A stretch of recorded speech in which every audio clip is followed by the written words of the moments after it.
Deep inside Yale University's Beinecke Rare Book and Manuscript Library lies the only copy of a 240-page tome. Recently carbon dated to around 1420, its vellum pages feature looping handwriting and hand-drawn images seemingly stolen from a dream. Real and imaginary plants, floating castles, bathing women, astrology diagrams, zodiac rings, and suns and moons with faces accompany the text. This 24 by 16 centimeter book is called the Voynich manuscript, and it's one of history's biggest unsolved mysteries. The reason why? No one can figure out what it says.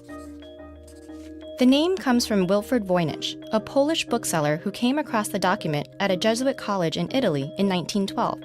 He was puzzled. Who wrote it? Where was it made? What do these bizarre words and vibrant drawings represent? What secrets do its pages contain?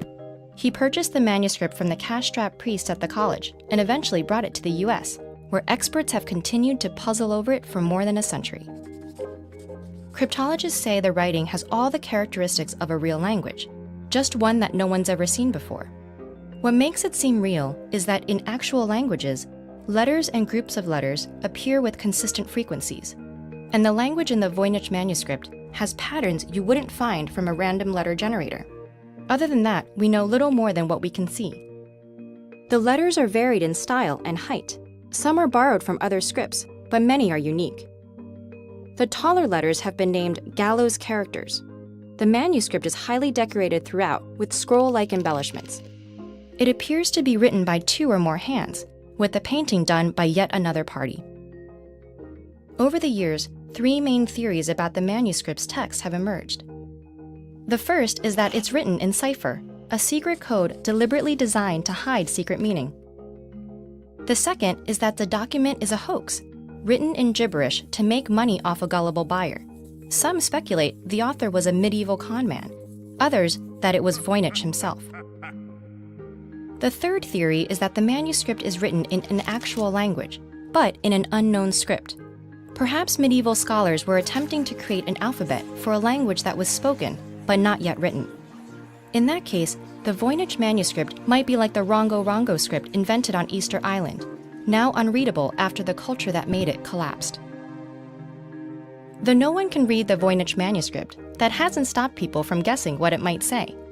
Those who believe the manuscript was an attempt to create a new form of written language speculate that it might be an encyclopedia containing the knowledge of the culture that produced it. Others believe it was written by the 13th century philosopher Roger Bacon, who attempted to understand the universal laws of grammar. Or in the 16th century, by the Elizabethan mystic John Dee, who practiced alchemy and divination. More fringe theories hold that the book was written by a coven of Italian witches, or even by Martians. After 100 years of frustration, scientists have recently shed a little light on the mystery.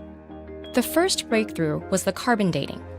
Also, contemporary historians have traced the provenance of the manuscript back through Rome and Prague to as early as 1612, when it was perhaps passed from Holy Roman Emperor Rudolph II to his physician Jacobus Sinapius. In addition to these historical breakthroughs, linguistic researchers recently proposed the provisional identification of a few of the manuscript's words. Could the letters beside these 7 stars spell Tarun, a name for Taurus, a constellation that includes the 7 stars called the Pleiades? Could this word be Centauron, for the centurion plant in the picture? Perhaps, but progress is slow. If we can crack its code, what might we find? The dream journal of a 15th century illustrator? A bunch of nonsense? Or the lost knowledge of a forgotten culture? What do you think it is?